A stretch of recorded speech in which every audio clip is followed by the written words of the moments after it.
What's up guys, my name's Diachronic Heroes here on this Destiny 2 video, and today we're going to be talking about the top 5 Hunter exotics in the game right now. This is going to be for PvE, not Crucible specifically. I'll try to mention some Crucible stuff as I go along, but I'm more of a PvE expert, and that's mostly what I play, and so this video is going to be about PvE.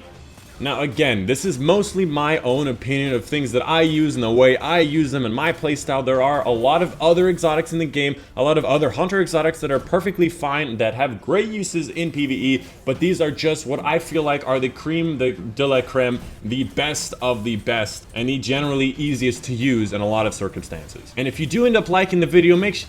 Never mind. You know what? I'm not even going to ask you for likes. Here's pictures of some cute animals. You know you want to like the video because you saw some cute animals. I mean, come on. At this point, let's give up the charades where I say something funny to be able to introduce and segue into cute animals.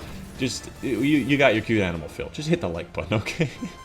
And as a last preface, before we get into the video, I just wanted to mention that Bungie just had a Triumphs update because today is Bungie Day 7/7. Every single year they do on 7/7, they do something special. They did an update on their website. Go head over to bungie.net and you can see that they've released their Triumphs. Now they did this with Destiny 1 where they basically said, hey, finish all the stuff before Forsaken comes out and you can get a bunch of cool rewards as we go along. Now, almost half of the rewards are stuff that you've probably already done before. I'm at around 195 score as of right now. I still have 2 things to complete, those damn region chests and the other thing, probably the Valor rank. God damn, thank God for the 3 times Valor weekend right now.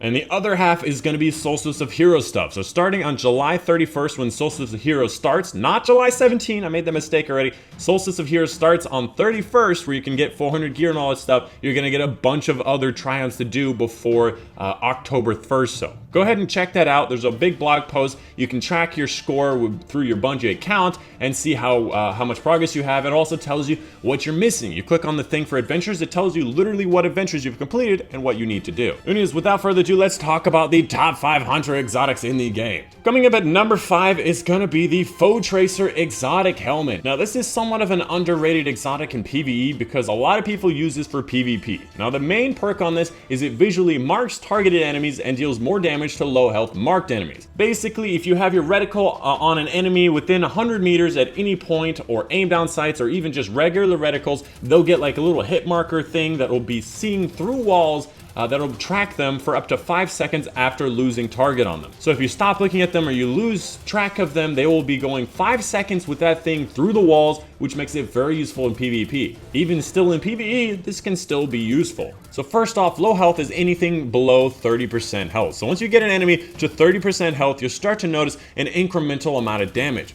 For every percent under 30%, you do that percentage of amount of extra damage to your shot. So if your enemy is at 25%, you do an extra 5% damage to him. If the enemy is at 5% health, you'll do an extra 25% damage to him. And so what I did was I took the average of all the potential damage you can do over 100% health, basically the first 70 being 0% and the last 30 being 1 to 29, adding all those up and taking the average over that amount, you'll do about 4.5% damage on average to bosses or enemies with a lot of health with Faux Tracer. Now obviously this is not a bombastic amount. Being able to do double damage with your, Celestial Nighthawk is way superior to this, but in general you can do this with anything. Any damage you deal, anything you have, rockets doing extra damage.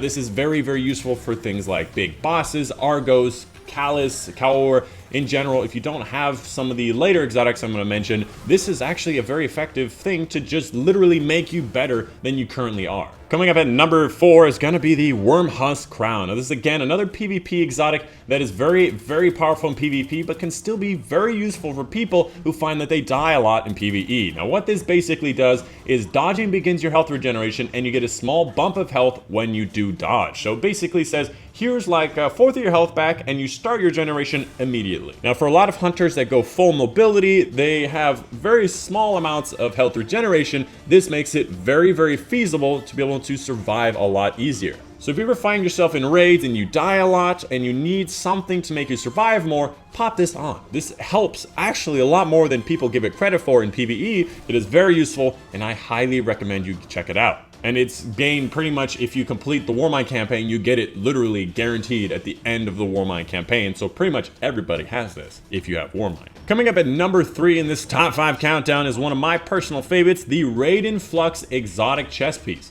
Now what this does is it makes it so quick successive attacks with your arc staff increases its damage output and its duration. Now I must mention, I did test with this thing and I noticed that it says attacks, but that's not technically true.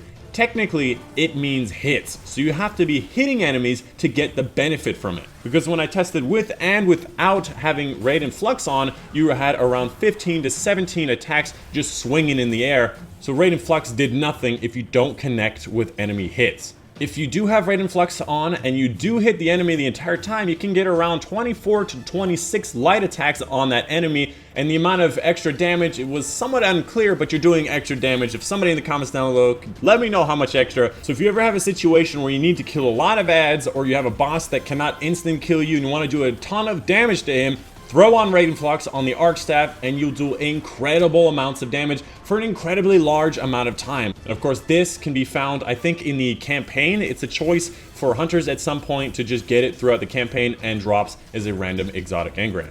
Coming up next on this top 5 countdown at number 2 is going to be the Orpheus Rigged Exotic Leg Armor for the Hunter. Now this is a very well-known one for being extremely powerful for a support for any other class in the game. Now what it does is it basically provides ability energy for each enemy tethered by Shadow Shot anchors. So if you throw down your tether, you hit a bunch of enemies and you tether them with those tethers, you get your super back and your ability energy. I think you get your grenades and your melee and your dodge. You get all that stuff back. So technically, if you tether 8 to 10 enemies with this thing, you're gonna get a full super back, and you can tether the same enemies multiple times as long as they don't die.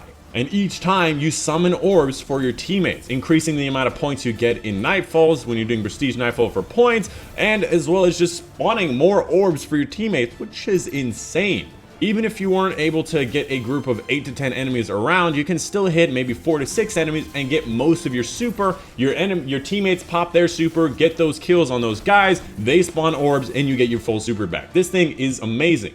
Anyways, coming in at number 1 in this countdown for top 5 exotics for the Hunter is gonna be the Celestial Nighthawk Exotic Helmet. Now this is actually one of the most sought after exotics in the entire game. It was very sought after in Destiny 1 once people realized how powerful it was. What it basically does is it modifies your golden gun to fire a single high damage shot, and enemies eliminated by that shot explode. Explode part, not really important. In a sheer numbers, it basically takes your 3 shots, turns it into 1 that does 6 times damage. So effectively, you're doing double the amount of damage in that single amount of shot than you did over those 3 shots in the regular golden gun. I recommend you use this with sharpshooter, so when you do get your headshot, you spawn 2 orbs for your teammates, and you can actually help each other get orbs with this. On Callus, if you have 6 hunters with Nighthawk, you can technically infinitely Nighthawk him over and over and over again just by summoning orbs for your teammates, them getting the orbs, summoning their Nighthawk, them getting you orbs, and back and forth. I think you can do it maybe even 4 or 5 of them,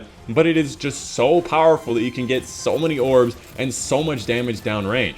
Even if you're not doing the infinite amount of Celestial Nighthawks over and over again, this still does incredible amounts of damage. It can pretty much kill almost any elite in the game with a headshot. It can do maybe a third of the health of strike bosses with Solar Burn. When it used to be Prism Rotating Nightfall, you could almost kill the Arms Dealer boss in 2 Nighthawk shots to the head, which is insane. Because that's how we used to kill those bosses when it was a very tight timer for the Nightfall timers. It used to be on a timer system. You would use Celestial Nighthawk to just destroy the boss immediately.